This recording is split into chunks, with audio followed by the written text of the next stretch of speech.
क्या बतलाओ मेरे दोस्तों, कौन तो अच्छा कमा लिया तो बस देख लीजिए लोग पुकार उठा देते, क्या कि उसे खजाना मिले सर का है इसलिए इतना तरक्की कर रहा है। हमारे शहर के अंदर यही बात है, कोई भाई अच्छा कमा लिया, मेहनत कर लिया, आगे बढ़ गया तो अब देख लीजिए हाँ नहीं हो सकता, ऐसा नहीं कमा सकता हो, क्या कि उसे खजाना लगा है। हसद जो है इंसान के दिल में इतना रच और बस गया है कि सामने वाले की तरक्की उसे देखी नहीं जा रही है।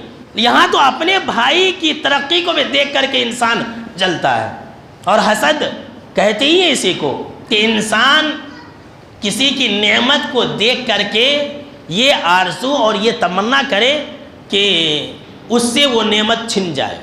और ये भी हसद के अंदर शामिल है। सुन लीजिए कि इंसान किसी अच्छे इंसान के खिलाफ साजिशें रचे, किसी को चढ़ाए। अब कोई अच्छा कमा रहा, अच्छा तरक्की कर रहा, उसका व्यापार अच्छा चल रहा है, अब क्या करता है, किसी और को उकसाता है, जरा उस इंसान को फलां केस में फंसा दे, जरा उसको ऐसा कर दे, यानी कि उसे अटकाने की कोशिश करता है। ये भी हसद के अंदर शामिल है। बहुत सारे लोग हमारे सामने कहते हैं मौलाना हम हसद नहीं करते, हालांकि हसद करते हैं, हसद करते हैं, फिर क्या बोलते हैं कि हम हसद नहीं करते। ये शैतान धोखा दे रहा है। शैतान का काम ही यही है।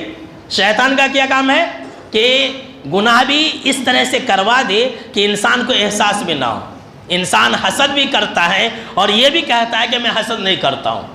तो याद रख लीजिए मेरे दोस्तों, जो हासिद होता है रात भर उसे नींद नहीं आती है, वो टेंशन में, डिप्रेशन में सारी रात उसकी गुजर जाती है, सोच सोच करके मेरा भाई है इतना कमा लिया, कैसे उन कमा लिया। लिहाजा अगर आपसे कोई हसद कर रहा है तो आप गम और फिक्र ना करें, वो अपनी हसद की आग में खुद जल जाएगा। तो मेरे दोस्तों आप याद रख लें कि हसद एक ऐसी चीज़ है कि इंसान का जो ईमान है वो भी खतरे में पड़ जाता है। याद रख लीजिए, अगर हसद है तो ईमान नहीं, ईमान है तो हसद नहीं।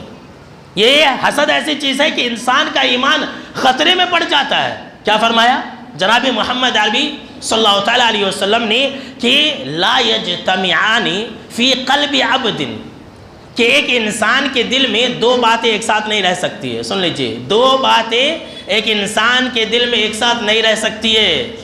एक है अल ईमान, ईमान, और दूसरी है अल हसद। ईमान और हसद एक साथ दिल के अंदर नहीं रह सकते। अगर हमारे दिल के अंदर ईमान है तो हसद नहीं होगा, और अगर हसद है तो ईमान नहीं होगा। फैसला आपके हाथ में है।